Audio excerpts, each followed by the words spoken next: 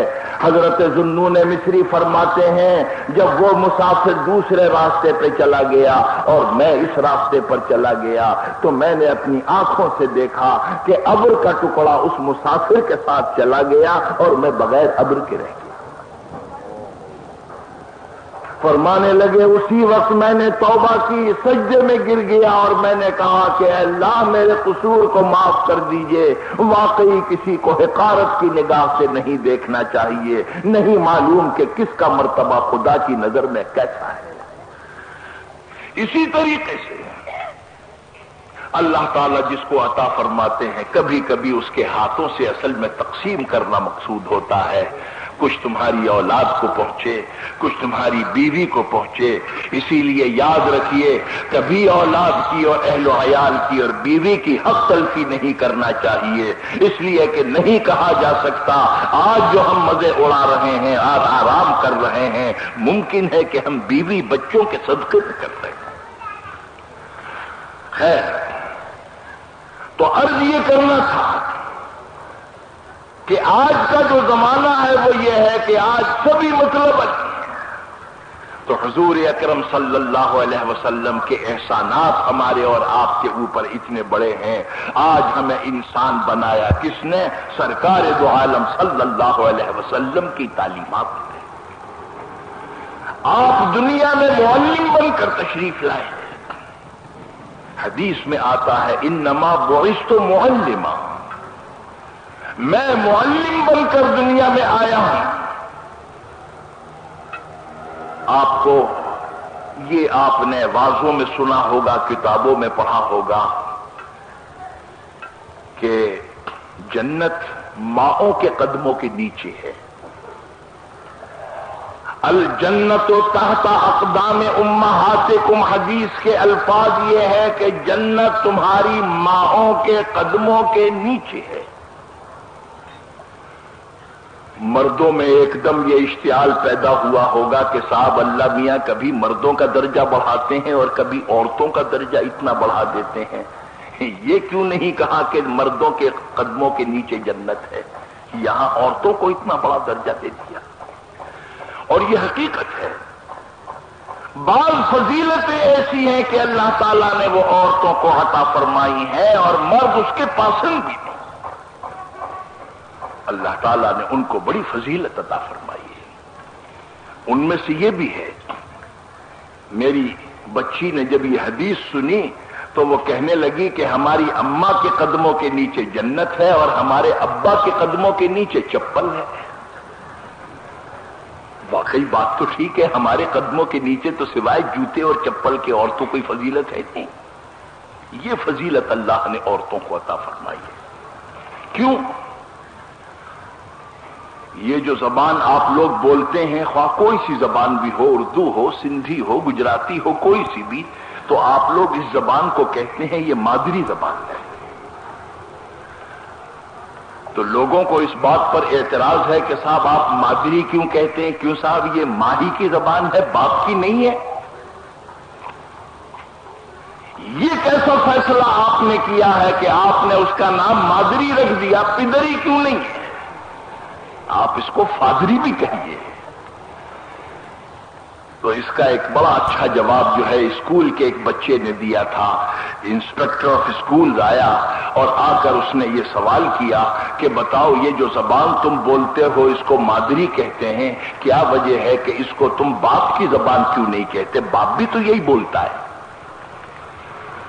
تو وہ بچہ کہنے لگا کہ وہ اس کی وجہ یہ ہے کہ ہماری امی جان اتنا زیادہ بولتی ہیں کہ ابا کو بولنے ہی نہیں دیتی ہیں، اس لیے وہ مادری ہے۔ وہ تو ابا جان تو بالکل بے زبان ہے، اصل میں تو سارا بولنے کا کام اما جان ہی کرتی۔ تو سوچنے کی بات ہے، الجنت تحت اقدام امہاتکم، ماؤں کے قدموں کے نیچے جنت ہے۔ کیوں؟ اس کی وجہ یہ ہے کہ اس گوشت کے لوتھڑے کو،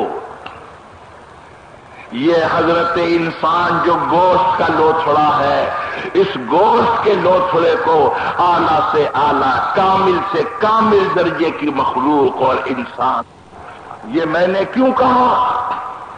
یہ میں نے اس لیے کہا کہ ایک صحابی حضور اکرم صلی اللہ علیہ وسلم کی خدمت میں حاضر ہوئے اور کہا کہ یا رسول اللہ، آپ کو اللہ تعالیٰ نے بولنے کی قوت عطا فرمائی ہے، آپ کو اللہ نے خطابت کی قوت عطا فرمائی، اللہ نے آپ کو طلاقت لسانی عطا فرمائی ہے، کتنا بڑا کمال ہے۔ آپ نے فرمایا کہ تمہیں معلوم ہے کہ میں نے کس ماں کا دودھ پیا، میں نے کس عورت کا دودھ پیا ہے، تمہیں معلوم ہے؟ آپ نے فرمایا کہ میں نے خاندان بنو سعد، جو شریفوں کا خاندان بنو سعد کی ایک خاتون جس کا نام حلیمہ ہے، اس کا میں نے دودھ پیا اور 2.25 سال کی مدت سے زیادہ دودھ پیا ہے۔ فرمایا یہ اس شریف اور دیندار خاتون کے دودھ کا اثر ہے جو اللہ تعالیٰ نے مجھے قوت خطابت عطا فرمائی ہے، جس سے معلوم ہوا کہ اگر کوئی ماں بچے کو دودھ پلاتی ہے، اگر وہ دیندار ہے تو وہ دودھ کے قطرے جو بچے کے پیٹ میں جا رہے ہیں، یاد رکھیے اس کے ساتھ ساتھ ایمان بھی جا رہا ہے، اس کے اندر نور بھی جا رہا ہے، اس میں روحانیت جا رہی ہے۔ اور اگر وہ دیندار نہیں ہے تو آپ یہ سمجھیے کہ صرف یہ دودھ ہی کا قطرہ جا رہا ہے، اور یہ بھی پتہ نہیں، ممکن ہے کہ معصیت اور نافرمانی کے جراثیم بھی جا رہے ہوں، اتنا اثر ہوتا ہے۔ آج کل لوگ کہا کرتے ہیں، کہنے لگے مولانا صاحب کیا بات ہے، خواجہ معین الدین اجمیری اب پیدا نہیں ہوتے؟ حضرت خواجہ معین الدین اجمیری رحمت اللہ علیہ، آپ کو معلوم ہے کہ جب وہ اجمیر شریف تشریف لائے ہیں تو ان کے ہاتھ پر ہزاروں نے نہیں، لاکھوں غیر مسلموں نے ان کے ہاتھ پر اسلام قبول کیا ہے۔ تو اس زمانے میں لاؤڈ اسپیکر تو ہوتے نہیں تھے، بڑے بڑے جلسے نہیں ہوتے تھے، لیکن سوچنے کی بات ہے کہ یا اللہ کیا قوت اللہ تعالیٰ نے ان کو عطا فرمائی تھی کہ ان کے ذریعے سے اتنے لوگ مسلمان ہو گئے۔ آج لوگ کہتے ہیں کہ صاحب امام غزالی نہیں پیدا ہوتے، حسن بصری نہیں پیدا ہوتے، جنید بغدادی نہیں پیدا ہوتے، شیخ عبد القادر جیلانی نہیں پیدا ہوتے، اس کی کیا وجہ ہے؟ اس کی وجہ تو ہم اور آپ خود اپنے گریبانوں میں منہ ڈال کے دیکھیں تو معلوم ہو جائے گی۔ ایمانداری سے بتائیے کہ ہم موجودہ معاشرے میں جس قسم کا کھانا کھاتے ہیں، کیا اس قسم کا کھانا کھا کر غزالی پیدا ہوتے؟ کیا اس قسم کی خوراک کھا کر حسن بصری پیدا ہوتے؟ ایک اللہ والے تھے بزرگ، اپنے بچے کو انہوں نے علم دین حاصل کرنے کے لیے بھیجا۔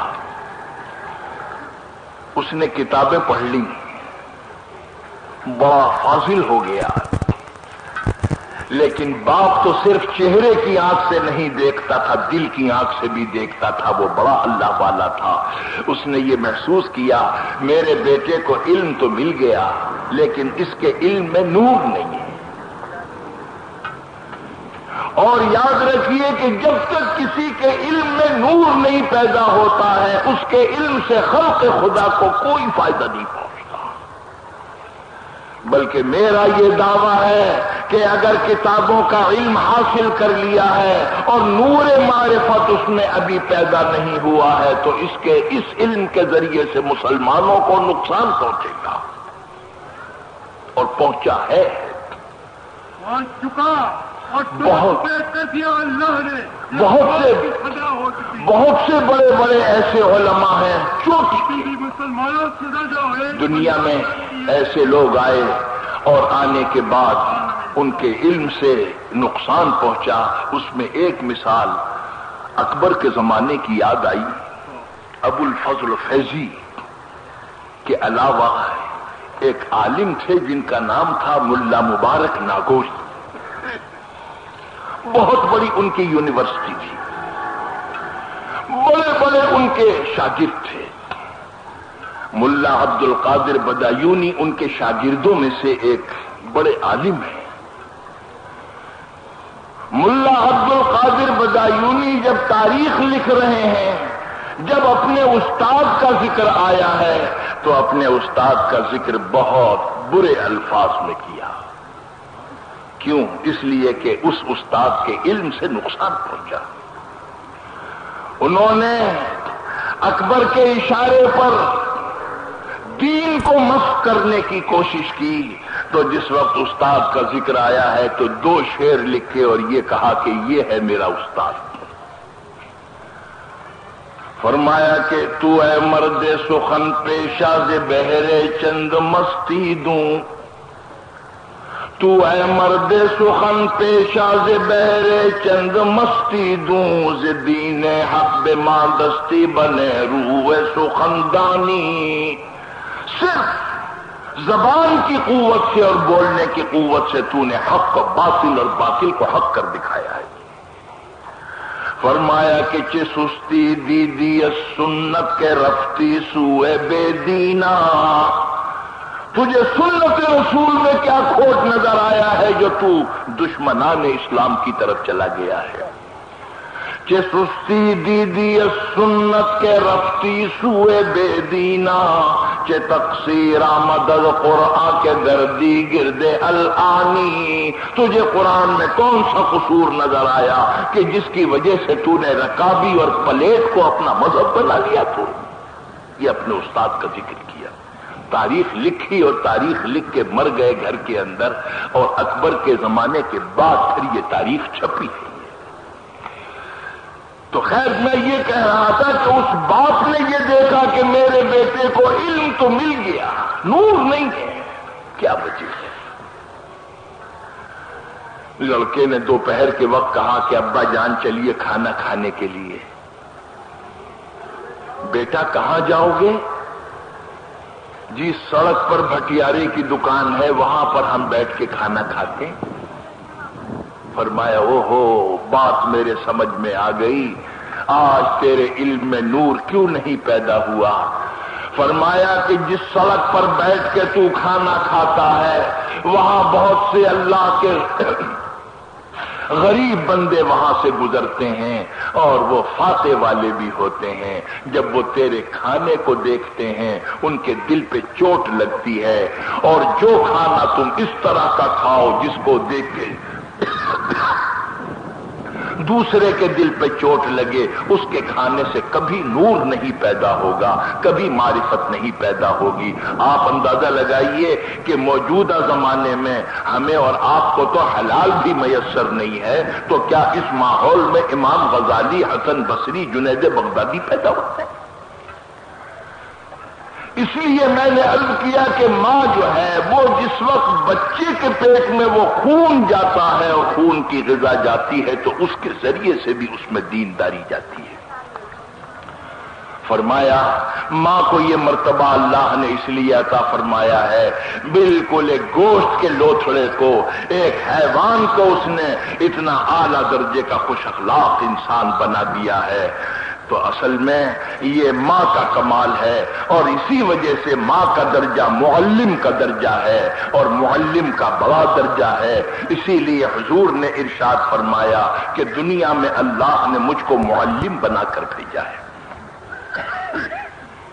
میرے دوستو بتائیے کہ اس ذلیل سے ذلیل انسان کو اتنا اونچا انسان کس نے بنایا؟ علم نے بنایا، معلم نے بنایا۔ تو میں نے یہ بات اس لیے عرض کی، اس لیے ماں کا درجہ زیادہ ہے کہ در حقیقت ماں جو ہے اپنے بچوں کے لیے معلم ہے، مربی ہے، وہ اس کو اچھے اچھے اخلاق سکھاتی ہے، اچھی اچھی باتیں اور اچھی اچھی عادتیں سکھاتی ہے۔ تو خیر بات وہ رہی گئی، میں یہ عرض کر رہا تھا کہ جن بچوں نے اس جلسے کا انتظام کیا ہے، مجھے یہ بات معلوم کر کے بڑی خوشی ہوئی کہ یہ وہ بچے ہیں کہ جو حاجت مند بچوں کے لیے کتابوں کا انتظام کرتے ہیں، ان کی کلاسوں کے لیے، ان کی پڑھائی کے لیے، ان کی تعلیم کے لیے جو انتظامات ہیں ان میں سب سے زیادہ اہمیت کتابوں کی ہے، یہ اس کے لیے خاص طور پر انتظام کرتے ہیں۔ اور میں یہ عرض کروں گا، خدمت خلق بشرطے کہ شریعت کی حدود میں ہو، وہ خدمت خلق نہیں ہے کہ آپ نے کہا کہ بھئی ڈرامہ ہوگا اور اس کا جو پیسہ ہے وہ غریبوں کو اور مسکینوں کو دے دیا جائے گا۔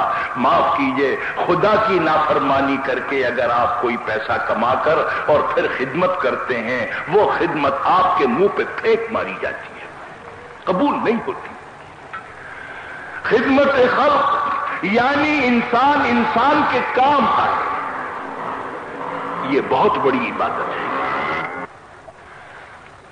تو آپ نے ارشاد فرمایا کہ وہ عورت جو عبادتیں تو بہت زیادہ کرتی ہے لیکن انسانوں کے ساتھ اس کا برتاؤ خراب ہے، وہ اپنی بد اخلاقی کی وجہ سے جہنم میں جائے گی۔ اور جو عبادتیں تو واجبی کرتی ہے لیکن انسانوں کے ساتھ اس کا برتاؤ اچھا ہے، انسانوں کے ساتھ اس کا سلوک اچھا ہے، فرمایا کہ وہ خوش اخلاقی کی وجہ سے جنت میں جائے گی، حدیث میں موجود ہے۔ تو میں یہ عرض کر رہا تھا، یہ بچے قابل مبارکباد ہیں، سال میں ایک مرتبہ دعا کیجئے کہ اللہ تعالی ہمیں اور آپ کو عمل کی توفیق عطا فرمائے۔ سبحان ربک رب العزت عما یصفون وسلام علی المرسلین والحمد للہ رب العالمین۔ مولانا احتشام تھانوی رحمۃ اللہ علیہ کے ایمان افروز اصلاحی بیانات کی تقاریر کی کیسٹوں کا مرکز الحرمین ریکارڈنگ سینٹر، دکان نمبر 57A، پہلی منزل، نوان شاپنگ اسکوائر، نرس صدر سینٹر، صدر کراچی۔